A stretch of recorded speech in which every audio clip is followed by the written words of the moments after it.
గత 3 రోజుల నుంచి ఏబిఎన్కి అలాగే వైఎస్ఆర్ కాంగ్రెస్ పార్టీకి మధ్యన జరుగుతున్నటువంటి వివరాలను మీ అందరికీ ఇంతకుముందు వివరించడం జరిగింది. నిన్న సాయంత్రం కూడా నేను గట్టు రామచంద్రరావు గారు మీడియా సమావేశంలో మాట్లాడుతూ కొన్ని విషయాలను చెప్పడం, అంతేకాకుండా ఒక సవాలును విసరడం కూడా జరిగింది. ఆ సవాలు ఇప్పటికీ 24 గంటలు పూర్తయిన దరిమిలా ఆ సవాలుకి ఏబిఎన్ ఛానల్ అంటే దమ్మున్న ఛానల్ అధిపతి ఇంతవరకు స్పందించలేదు. స్పందించకపోగా అనేకమైన కథనాలను చివరికి పంది అన్నారు, వరాహం అని నిన్న ఇవాళ ఉదయం మాట్లాడారు, అచ్చుబోసిన ఆంబోత్ అని ఒక మాట మాట్లాడారు. మాట్లాడితే రాజశేఖర రెడ్డి గారిని కూడా తీసుకొచ్చి విజువల్స్లో చూపించడానికి ప్రయత్నం చేశారు. కానీ అడిగిన విషయానికి చెప్పుకోకుండా ఏయో విషయాలు మాట్లాడడం చాలా దురదృష్టకరంగా నేను భావిస్తున్నాను. బహుశా ఆయన నాతో చర్చకు రావడానికి, పాత్రికేయ మిత్రుల మధ్యన రావడానికి ఆయనకి ధైర్యం లేకపోవటమే దీనికి ప్రధానమైన కారణంగా అందరం, మీరు నేను చూసేవారందరం భావించవలసినటువంటి పరిస్థితి ఏర్పడుతుంది. అయితే మధ్యాహ్నం ఒక సవాలు విసిరారు అంబటి అండ్కోకి. అదేమిటంటే, మా మహిళలను, మా ఏబిఎన్లో పనిచేస్తున్నటువంటి మహిళలను కించపరిస్తే, అవమానపరిస్తే వారిని మేము సహించాం, ఏదైనా ఉంటే నాతో తేల్చుకోండి అని ఆయన మాట్లాడుతున్నట్టుగా సహజంగానే ఒక యాంకర్ చేత వెనక నుంచి ఆయన మాట్లాడే ధైర్యం కూడా ఉన్నట్టుగా లేదు ఆయనకి. బహుశా నేను ఒకటే మనవి చేస్తున్నా, నువ్వు అశ్లీలంగా కొందరితో ప్రవర్తించావనేటువంటి వార్తలు పత్రికా ప్రముఖుల మధ్యన ఉన్నాయి అంటే మహిళలు అవమానించినట్లా చెప్పండి నాకు. నా మీద వైఎస్ఆర్ కాంగ్రెస్ పార్టీలో ఉన్నటువంటి మహిళలను వేధిస్తున్నాను నేను అని నువ్వు ఆరోపణ చేస్తే వైఎస్ఆర్ కాంగ్రెస్ పార్టీ మహిళల్ని కించపరిచినట్టుగా నువ్వు భావించాలా? ఏమిటిది నాకు అర్థం కాలేదు. ఏదో ఒక విధంగా మహిళలను అడ్డం పెట్టుకొని ఆయన రక్షణ పొందడానికి ప్రయత్నం చేయటం చాలా దురదృష్టకరం. వారిలో ఉన్నటువంటి మహిళా స్టాఫ్ను కానీ మహిళలను కానీ నేను ఎవరిని కించపరచలేదని మరొకసారి సవినయంగా ఆ మహిళలకు చెప్పదలుచుకున్నాను. ఇంకొకటి, నిజంగా నీకు పాత్రికేయ విలువలు తెలిసి ఉంటే, జర్నలిజం గురించి నీకు తెలిసి ఉంటే, నిజంగా నా మీద కానీ వైఎస్ఆర్ కాంగ్రెస్ పార్టీ మీద కానీ ప్రత్యేకమైన కక్ష లేకుండా ఒక న్యూట్రల్ జర్నలిస్టుగా నువ్వు ప్రయత్నం చేస్తుంటే, నిజంగా అదే అయితే వాళ్ళు చేయవలసింది ఏంటండి? ఎవరైతే నన్ను వేధిస్తున్నారని నిన్ను ఆశ్రయించి టీవీలో చెప్పిందో ఆ మహిళ 20 గంటల లోపే నన్ను అంబటి రాంబాబు వేధించడం లేదు, నేను వైఎస్ఆర్ కాంగ్రెస్ పార్టీకి సంబంధించినటువంటి వ్యక్తిని కాదు, నేను పిఆర్పీకి సంబంధించినటువంటి వ్యక్తిని అని బయటకు వచ్చి చెప్పి, ఆ తర్వాత పోలీస్ స్టేషన్లో రిపోర్ట్ ఇచ్చి, నిన్న హ్యూమన్ రైట్స్కి వెళ్ళి కంప్లైంట్ నీ మీద ఇచ్చిన తర్వాత నువ్వు ప్రవర్తించవలసిన తీరేమిటి? నేను ఎవరినైతే రక్షించాలనుకున్నానో ఆ మహిళే నాకు రివర్స్ అయింది కాబట్టి నన్ను క్షమించండి అని తప్పుకోవలసినటువంటి బాధ్యత మోరల్గా నీకు లేదా అని మనవి చేస్తున్నా. అది పోయి ఇంకేదో చాలులా వ్యవహరిస్తున్నావు. ఇవాళ చిత్రమైన విషయం ఏంటంటే, నా మీద భూపాపం అని చెప్పేసి ఒక స్టోరీ నీ పేపర్ ఉంది కదా అని భూపాపం అని చెప్పేసి ఒకటి వేశావు. నేను మనవి చేస్తున్నా, నా జీవితం ఎప్పుడు ప్రారంభమైంది, ఎలా ప్రారంభమైంది, నేను ఏ ఆస్తులు సంపాదించాను ఏమిటి అనేది తప్పనిసరిగా అందరూ తెలుసుకోవాల్సిందే. నీ ద్వారా కాదు, ఎవరి ద్వారా అయినా తెలుసుకోవాల్సిందే. ఇవాళ నేనున్న పరిస్థితి ఏమిటి? సిబిఐ వారు ఏ విధమైనటువంటి ప్రోబ్ చేస్తున్నారు వైఎస్ఆర్ కాంగ్రెస్ పార్టీకి సంబంధించినటువంటి వ్యక్తుల మీద. అంతేకాదు ఏపీఐఐసికి సంబంధించినటువంటి భూభాగోతాల్లో నేను ఇన్వాల్వ్ అయ్యానని ఇంతకుముందు అనేక మంది మాట్లాడారు కదా. ఏంటి కొత్తగా తీసుకొచ్చి నువ్వు పెట్టావు? అసలు నేను అడుగుతా ఉన్నా, అసలు నువ్వేమిటి, నీ ఆర్థిక స్తోమత ఏమిటి, నీ ప్రవర్తన ఏమిటి? హ్యాబిట్స్లో ఒక స్టింగర్గా 150 రూపాయలకు చేరిన నువ్వు ఎక్కడికి వెళ్ళావు? ఇవాళ ఆంధ్రజ్యోతి మూసేసే సమయానికి, ఒకసారి మూసేశారు, తర్వాత నువ్వు కొన్నావు, మూసేసే సమయానికి నీ జీతం 8,000. అక్కడి నుంచి నువ్వు ఆంధ్రజ్యోతినే కొనే స్థాయికి ఎలా ఎదిగావో చెప్పగలవా ప్రజలకి? నేను మనవి చేస్తున్నా. నీతో పాటు ఇవాళ చాలామంది ఉన్నారు, ఏబీకే ప్రసాద్ గారు కానీ మరొకరు కానీ వీరందరూ ఇన్ని కోట్లు సంపాదించగలిగారా? వీటీపీఎస్ దగ్గర విజయవాడలో నీకు మరి చంద్రబాబు నాయుడు గారు ఒక థర్మల్ ప్రాజెక్ట్ ఇచ్చారు. ఎలా ఇచ్చారు? సారీ, థర్మల్ కాదు, వాటర్ ప్రాజెక్ట్ ఇచ్చారు, విద్యుత్ ప్రాజెక్టు. ఎలా ఇచ్చారు? నీకు నీ గొప్పతనాన్ని చూసి ఇచ్చారా? జర్నలిజాన్ని అడ్డం పెట్టుకొని బ్రోకరింగ్ చేసుకొని డబ్బులు సంపాదించిన అనైతికంగా నువ్వు సంపాదించి ఇవాళ నా మీద పడుతున్నావా అంటే ఇక అమ్మాయిలు కూడా వదిలేశావు, నా భూభాగవతం మీద పడ్డావు అంటే నన్ను క్షణం క్షణం వెంటాడాలని కక్షతో ఉన్నావు తప్ప ప్రజలకు వాస్తవాలు చెప్పాలనేటువంటి దృక్పథం కానీ అలాంటి విశాల దృక్పథం కానీ నీకు లేదనేది చాలా స్పష్టంగా అర్థమవుతున్నా కూడా ఇంకా బుకాయించడానికి ప్రయత్నం చేయటం సమంజసం కాదు ఏబిఎన్ ఛానల్ అని మనవి చేస్తున్నా. ఇవాళకైనా తప్పైపోయింది, మేమేదో మహిళలు రక్షించడానికి వెళ్ళాం, ఆ మహిళ రివర్స్ అయిపోయింది, దీనిలో మేము బాధ్యత నుంచి తప్పుకుంటున్నాం అని చెప్పవలసిన నువ్వు, ప్రజలకి మీడియాకి క్షమాపణ చెప్పవలసిన నువ్వు ఇంకా మేకపోతు గాంభీర్యాన్ని ప్రదర్శించటం దురదృష్టకరంగా నేను భావిస్తా ఉన్నా. ఇవాళ జరిగినటువంటిది చిన్న అంశం కాదు. నువ్వు చేసింది నా మీద కాదు, నాకు తెలుసు ఆ విషయం. వైఎస్ఆర్ కాంగ్రెస్ పార్టీలో ఉన్న ప్రముఖుల మీద ఈ విధమైనటువంటి కథనాలను సృష్టించి రాబోయే కాలంలో వైఎస్ఆర్ కాంగ్రెస్ పార్టీని నామరూపాలు లేకుండా చేయాలనుకుంటే వారికి సహకరించడం కోసం నువ్వు ఈ ప్రయత్నం చేశావు. దీనిలో కోట్ల రూపాయలు మార్చడానికి కూడా ప్రయత్నం జరిగిందనేది మాకు స్పష్టంగా తెలుసు. ఆధారాలతో త్వరలో అన్ని బయటకు తీస్తామని కూడా మనవి చేస్తున్నా. దీనిలో నువ్వు నీ స్టాఫ్ను కొందరిని ఉపయోగించావు, అనైతికంగా మహిళలను ఉపయోగించావు, నీ స్టాఫ్లో ఉన్న వారిని. వాళ్ళందరూ బయటకు రాబోతున్నారు, వాస్తవాలు చెప్పబోతున్నారు, త్వరలోనే చూస్తామని అని మనవి చేస్తున్నా. ఇవాళ ఏ విధంగా అయితే మంజు బయటకు వచ్చి బహిరంగంగా చెప్పిందో సమాజానికి, అదే విధంగా నీ దగ్గర పనిచేస్తూ ఈ స్కాములో ఉపయోగించుకున్నటువంటి మహిళలకు కూడా త్వరలోనే బయటకు వచ్చి ప్రపంచానికి చెప్పబోతున్నారు. వారికి వైఎస్ఆర్ కాంగ్రెస్ పార్టీ రక్షణ కల్పించబోతుంది.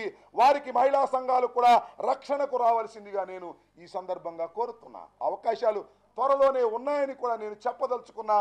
దానికి సంబంధించినటువంటి సమాచారం కూడా మా దగ్గర ఉందని మనం చేస్తున్నా. ఇదంతా ఒక పెద్ద స్కామ్. చాలా మందిని, ఒక 5-6 మందిని, 10-15 మందిని వైఎస్ఆర్ కాంగ్రెస్ పార్టీలో ఫ్రంట్ రోలో ఉన్న వాళ్ళని, వారి క్యారెక్టర్ని అసాసినేట్ చేయటం కోసం నువ్వు ఈ కుట్ర పన్నావు. ఈ కుట్ర ఎదురు తిరిగింది, భూమి ర్యాంగ్ అయింది, నువ్వే దానిలో పడి కొట్టుకుంటున్నావు. కాబట్టి ఈ వాస్తవాలన్నీ కూడా బయటకు వస్తాయి. అంతేకాదు, నువ్వు ఇంతకు ముందు ఎవరెవరిని బ్లాక్మెయిల్ చేశావో వారు కూడా బయటకు రాబోతున్నారు. త్వరలోనే వారు చెప్తారని కూడా మనవి చేస్తున్నా. వాస్తవం అర్థమైపోయింది. వాళ్ళ నువ్వు బ్లాక్మెయిల్ చేసి డబ్బులు సంపాదించుకునే కార్యక్రమాలకు దిగజారావు అనేది ప్రపంచానికి తెలిసిన తర్వాత ఎవరు నీ బాధితులు ఖాళీగా ఉండరని ప్రపంచానికి తెలియపరిచే ధైర్యం వైఎస్ఆర్ కాంగ్రెస్ పార్టీ ఇస్తుందని ఈ సందర్భంగా ఆ బాధితులందరికీ కూడా చెప్తున్నా. హిందూ మఠాలని ఎంత గందరగోళం చేశావు నువ్వు, స్వామీజీలని వారి మీద రాసి కథనాలు వేసి వారి దగ్గర డబ్బులు తీసుకొని ఇలాంటి పాప కార్యాలన్నీ ఎన్నో చేశావు. నీ పాపం బద్దలు కాబోతున్నదని చెప్పడం కోసమే ఈ రోజున ఈ సమావేశం ఏర్పాటు చేయడం జరిగింది. ముఖ్యంగా 24 గంటలు అన్న తర్వాత నేను చెప్పా, నేను ఎవరి ముందుకు రమ్మన్నాను? నేమన్నా వైఎస్ఆర్ కాంగ్రెస్ పార్టీ నాయకుల దగ్గర రమ్మన్నానా? కాంగ్రెస్ పార్టీ నాయకుల దగ్గర రమ్మన్నానా? లేకపోతే కమ్యూనిస్ట్ పార్టీ నాయకుల దగ్గర రమ్మన్నానా? రాజకీయ నాయకుల దగ్గర ఎవరి దగ్గరికి రమ్మలేదే. నీకు గురుతుల్యులుగా ఒకప్పుడు పనిచేసినటువంటి వ్యక్తుల సమక్షంలోనే కూర్చున్నామన్నా కూడా పత్రికా రంగంలో ప్రముఖులు ఏ పార్టీకి చెందని వారు, వారి దగ్గరికి కూడా వచ్చే ధైర్యం లేదంటే నీకు పత్రికా విలువలు ఏమాత్రం ఉన్నాయో ప్రపంచానికి, ముఖ్యంగా పత్రికా రంగానికి అందరికీ అర్థమైపోయిందని మనవి చేస్తున్నా. దయచేసి మరొక్కసారి చివరిగా విజ్ఞప్తి చేసేది ఏమిటంటే, నేను ఏ మహిళలని, ఏబిఎన్లో పనిచేసే మహిళలు కూడా, వారేం ఏబిఎన్లోనే పుట్టారా, ఏబిఎన్లోనే పెరిగారా? ఏబిఎన్లో ఉన్నటువంటి మహిళలని యాంకర్సు అంతకుముందు TV5లో చూసా, సాక్షిలో చూసా, ఎన్టీవీలో చూసా. వారు భుక్తి ఎక్కడ గడిస్తే, ఎక్కడ జీతాలు వస్తే ఎక్కువ అక్కడికి వెళ్ళి వారి యాంకరింగ్ వృత్తిని చేసుకునేటటువంటి మహిళల్ని కించపరిచే నీచమైన మనస్తత్వం కలిగిన వ్యక్తిని కాదు, వారిని నువ్వు ఉపయోగించుకోవడానికి ప్రయత్నం చేసే నీచమైన మనస్తత్వం కలిగినటువంటి వ్యక్తివి నువ్వు అని ఈ సందర్భంగా నేను చెప్పదలుచుకున్నాను. మాకు తెలుసు, దానిలో స్టాఫ్లో కొందరిని ఉపయోగించడం జరిగింది. నిరూపణలు మా దగ్గర లేవు, ఆధారాలు లేవు. త్వరలో ఆధారాలు వచ్చే అవకాశం ఉన్నది. ఖచ్చితంగా ఎవరినైతే బలవంతం చేసి ఉపయోగించారో వారే బయటకు వచ్చే ప్రపంచానికి చెప్పేటటువంటి అవకాశం ఉన్నది. అది త్వరలో జరిగే అవకాశం ఉన్నది. వారికి రక్షణ కల్పించడానికి కూడా సిద్ధంగా ఉన్నాము. ఆ జరిగిన రోజున మీకు వివరంగా చెప్తాము, మీకే మొట్టమొదటి చెప్తాము. వారే వచ్చి రాధాకృష్ణ మమ్మల్ని ఇలా ఉపయోగించారు, ఇదిగో వైఎస్ఆర్ కాంగ్రెస్ పార్టీకి సంబంధించిన పలానా వ్యక్తులందరినీ కూడా స్టింగ్ ఆపరేషన్ చేసి వారు పరువు ప్రతిష్టలను తీయాలని మాకు చెప్పి మమ్మల్ని ప్రయోగించారు, దానిలో మొదటివాడు అంబటి రాంబాబు, ఇది పొరపాటు అని మంజు చెప్పినట్టుగానే మరికొందరు చెప్పే అవకాశం ఉన్నది. అది మీరు చూస్తారు. నేను చెప్పానే, క్లారిటీగా చెప్పాలంటే మీరు ఆధారాలు అడుగుతారు. ఇది జరగడానికి ఖచ్చితంగా రాధాకృష్ణ కోర్టులు మార్చుకున్నాడు. ఇంతకుముందు ఏ విధంగా ఒక సినిమా ప్రముఖుడు దగ్గర కోర్టులు బేరం చేశారో, ఇవాళ నన్ను బెదిరిస్తే కోర్టులు నేను ఇవ్వను కాబట్టి, నేను బజారు పాలైతే వైఎస్ఆర్ కాంగ్రెస్ పార్టీ దెబ్బతింటే ఎవరికి ఉపయోగమో వారి దగ్గర నుంచి తీసుకునే ప్రయత్నం చేశారు. మారాయి. నా మీద కక్ష, ఒక దెబ్బకి 2-3 పెట్లు పడిపోతున్నాయి కాబట్టి ఆ ప్రయత్నం కూడా జరిగింది. దీనికి ఆధారాలు ఉన్నాయంటే విచారణ జరిగితే ఆధారాలు వస్తాయి. నేను చెప్పిన పలు ఆరోపణలు ఏబిఎన్ మీద కొత్తగా నేను చేసినవి కాదు సుమా.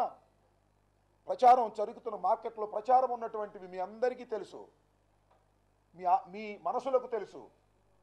లేదా మీరు నిన్న నేను చెప్పిన ఒక ఉదాహరణలో పోలీసు వారిని అడిగితే మీకు చెప్తారు. ఎందుకంటే మీ అందరికీ క్రైమ్ బ్యూరోలు ఉన్నారు, క్రైమ్ స్ట్రింగర్స్ ఉన్నారు, వాళ్ళ ద్వారా మీకు అన్ని వాస్తవాలు తెలుసు. అయితే మీరు నిరూపించడానికి ముందుకు రాలేకపోవచ్చు. కాబట్టి ఖచ్చితంగా నేను చెప్పినవన్నీ కూడా ప్రచారంలో ఉన్నటువంటివే. వీటి మీద ఏదైనా ఆధారాలు కావాలంటే విచారణ జరిగితే వస్తాయి. తప్పనిసరిగా ఏబిఎన్ మీద ఎప్పటికైనా విచారణ జరగవలసింది. అది జర్నలిజం బాట తప్పి అనైతికంగా డబ్బు సంపాదించుకునే కార్యక్రమంలో పడి, ఇందాక మిత్రులు చెప్పినట్టుగా ధనవంతుల మీద, స్వామీజీల మీద, రాజకీయ నాయకుల మీద స్టింగ్ ఆపరేషన్ల పేరుతో కథలు సృష్టించి నిరాధారమైనటువంటి ప్రూఫ్లు సాధించి డబ్బు కొల్లగొట్టుకోవడానికి ప్రయత్నం చేస్తూ ఆ ఛానల్ నడుస్తున్న విధానాన్ని మనం ఇంతకు ముందే అనేక సందర్భాల్లో చర్చించుకున్నాము. అయ్యా, నాది కాదు. ఒక్క నిమిషం, మీరందరూ ఎవరు నిరూపించుకోవాలి? ఎవరు నిరూపించుకోవాలి? నేను నిరూపించుకోవాలా? ఎలా సాధ్యం? కేసు పెట్టాము, నేనుగా నిరూపించుకోవాల్సింది. నేరం జరిగింది అన్నప్పుడు, నేరం అంబటి రాంబాబు చేశాడు అంటే అంబటి రాంబాబు చేసినట్టుగా beyond the all reasonable doubts prove చేయవలసిన బాధ్యత భారత రాజ్యాంగం ప్రకారం, ఎవిడెన్స్ ప్రకారం లేదా సిఆర్పిసి ప్రకారం వారికే ఉన్నది. అది మీరు గమనించాలి. మీరు తప్పు చేశారు అన్నాను అనుకోండి, నేను తప్పు చేయలేదని మీరు కాదు నిరూపించుకోవాల్సింది. తప్పు చేసింది ఎలా జరిగిందో నేను నిరూపించాలి. అంతే తప్ప ఇలా తప్పు చేశారంటే మీరు నిరూపించుకోమంటే కుదరదు. అది బ్రదర్, ఒక్క విషయం చెప్తున్నా, నేను ఒక విషయం చెప్తున్నా, ఆధారాలు కాదు, ఆరోపణలు కాదు. నేను ఆరోపణలు చేశానా? ఆయన నిరూపించుకోవాలి, నేను నిరూపించాలా? మీరు చెప్పే లెక్క ప్రకారం ఆయన నిరూపించాలా, ఆయన కూడా నిరూపించాలా. అంతేగా? ఇద్దరు కలిసి కూర్చోవాలా. నేను ఒక్కడే చెప్తున్నా, నేను ఆయన మీద కొన్ని ఆరోపణలు చేశా, నేను నిరూపించాలి, ఆయన నిరూపించాలి, నేనే నిరూపించాలి. ఆయన దగ్గర మాత్రం ఏం ఆధారాలు ఉన్నాయి? అది జరిగిన ఆధారమా? 24 గంటల సేపు బ్రహ్మాండంగా ఒక వాయిస్ పెట్టి చెప్పాడు అవతల అనే సౌండ్స్తో. అది ఆధారాలా? ఇలాంటి ఆధారాలు అయితే ఎవరినైనా శిక్షించవచ్చు కదా. మనం ఒక్క నిమిషం, ఎవరైనా శిక్షించవచ్చు కదా. మీరు చూస్తున్నారు కదా, ఎవరైనా శిక్షించవచ్చు. ఎన్టీ రామారావు చనిపోయిన ఎన్టీ రామారావు వాయిస్ తీసుకురావచ్చు, లేదా ఇప్పుడున్న చంద్రబాబు వాయిస్ తీసుకురావచ్చు, బాలకృష్ణ వాయిస్ తీసుకురావచ్చు, రోసీ గారు వాయిస్ తీసుకురావచ్చు. అంటే if it is a conclusive proof, అలా అయితే ఎంతమందిని శిక్షించడానికి అవకాశం ఉంది ఏబిఎన్ రాధాకృష్ణ గారు? This is not the conclusive proof. ఒక బాధ్యత కలిగిన వ్యక్తి మీద నేరారోపణ చేస్తున్నప్పుడు పగడ్బందీగా సాక్ష్యాధారాలతో చేయవలసిన నువ్వు కేవలం నీకు ఛానల్ ఉంది కదా అని చెప్పేసి ముసుగేసి ఒక అమ్మాయిని కూర్చోబెట్టి ఇలాంటి తప్పుడు ప్రచారం చేసిన తర్వాత ఆ ముసుగేసిన అమ్మాయి వచ్చి నిన్ను తిట్టిన తర్వాత ఏమిటి నీ నైతికత అడుగుతా ఉన్నా? అయిపోయిందిగా గేము. ఆ ముసుగేసిన అమ్మాయి ఈమె కాదని చెప్పావు నువ్వు, ఆమెనని ఒప్పుకుంటున్నావు. అంటే ఇప్పుడు మాత్రం మారిందట. ఎందుకు మారింది? ఆ అమ్మాయి వేధిస్తుంటేనే కదా నువ్వు రక్షణకు వెళ్ళావు. ఆ అమ్మాయి నన్ను వేధించడం లేదు, ఇతను బలవంతం చేశాడు, నన్ను బెదిరించాడు, బ్లాక్మెయిల్ చేశాడు అని చెబుతుంటే ఏం చేస్తున్నావు? సమాధానం చెప్తున్నావా? ఏమిటి దారుణం, ఏమిటి అన్యాయం? దొరికారు కదా రాజకీయ నాయకులు అని చెప్పేసి అందరి మీద బురదల్లే కార్యక్రమం చేస్తున్నావా నువ్వు? ఆ అమ్మాయిని నువ్వు బ్లాక్మెయిల్ చేశావా, నిన్న ఆ అమ్మాయి బ్లాక్మెయిల్ చేసిందా చెప్పాల్సిన అవసరం ఉంది కదా నువ్వు. ఆ అమ్మాయి రక్షణ కోసం నేను వెళ్ళాను, ఒక మహిళ, ఆమె కూడా వైఎస్ఆర్ కాంగ్రెస్ పార్టీ మహిళ, ఆమె రక్షించడం కోసం వెళ్ళానని చెప్తున్నావే నువ్వు వీరేశలింగం పంతుల్లాగా. ఆ అమ్మాయి తిట్టిందే నిన్న, తప్ప అది అబద్ధం అని నేను చెప్పేది. ఆ అమ్మాయి చెప్తే ఆ అమ్మాయి హెచ్ఆర్సీకి వెళ్ళి కూడా కంప్లైంట్ చేసిందే, పోలీస్ స్టేషన్లో కంప్లైంట్ చేసిందే. ఏం చేయాలి నువ్వు? నిజంగా నా మీద కక్ష లేకపోతే వైఎస్ఆర్ కాంగ్రెస్ పార్టీ మీద కక్ష లేకపోతే